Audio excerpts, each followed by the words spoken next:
All right, let's talk about the difference between our Razor Gen 1 5 to 20 and our Gen 2 Razor 3 to 18 or 4.5 to 27. Now, interestingly enough, we do still actually have the Gen 1 Razor around, despite the fact that the Gen 2 has been out for a couple of years. And there's a few reasons for that as to maybe why you might want the Gen 1 Razor, but we'll go into these here about the differences right off the bat. So the Gen 2 Razor, really when this was developed, we developed it to have a larger zoom range. So again, you have a 4.5 to 27 or a 3 to 18 as opposed to a 5 to 20. And better optics overall. Really in every category, the Gen 2 is going to beat the Razor Gen 1 optically. Now it's important to keep in mind that we are comparing two high-end rifle scopes that have very excellent optical clarity, quality, and are very highly capable. But when you're comparing them apples to apples or just right next to each other, the Gen 2 is going to edge it out in pretty much every category when it comes to optics.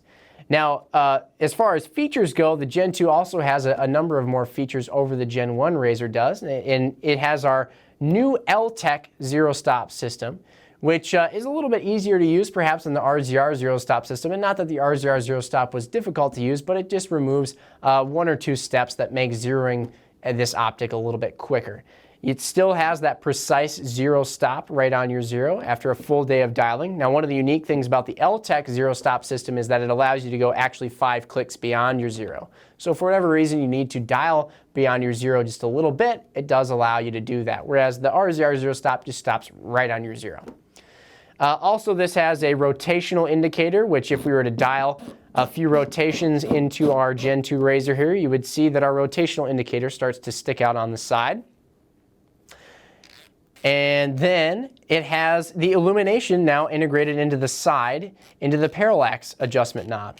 And that illumination adjustment is also locking as well. And so your illumination doesn't have to be bumped if for whatever reason you're carrying this around and it gets hit. Because it's locking, it won't get bumped.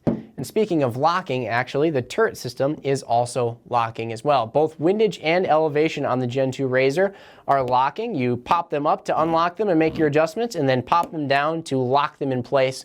So again, you're not going to bump them if you're in competition or if you're out in the field. They will stay in place and your zero won't ever wander or anything like that.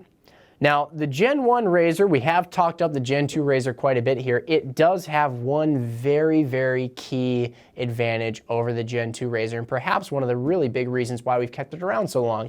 See, the Gen 1 Razor has a 35mm tube, which is the biggest main tube of any of our optics in our line. And when you talk about big scope tubes, one of the main advantages that you're going to get is amount of travel. And the Gen 1 Razor has a ton of available room for adjustment, which is really important for long-range shooters. It has more available adjustment than the 34mm tube Razor Gen 2, and it makes for an optic that can dial you out quite some ways without the use of a 20 MOA rail or some of those other tricks that other people have to use with other optics to cheat in more elevation adjustment. It has a lot of adjustment that long-range shooters will really appreciate when they're out in the field and when they're shooting at really extreme distances.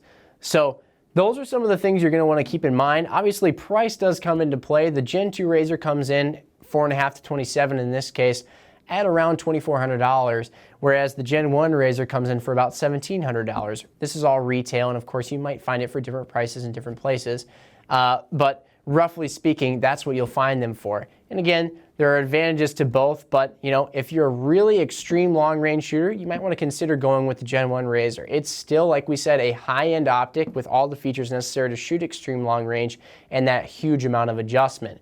If you're shooting maybe more competition, you really want the absolute best optical clarity that you can get, and you want the best equipment with the best features that you can get, well, the Gen 2 Razor is going to have to be your choice in that case. And maybe if you need more travel, you might have to get a 20 MOA rail to cheat some more into the scope, but that's always an option, and that's not too difficult to do too. So hopefully that helps break down the differences between these two scopes, and as always, if you have any questions, please let us know. We're always happy to help. Thanks for watching.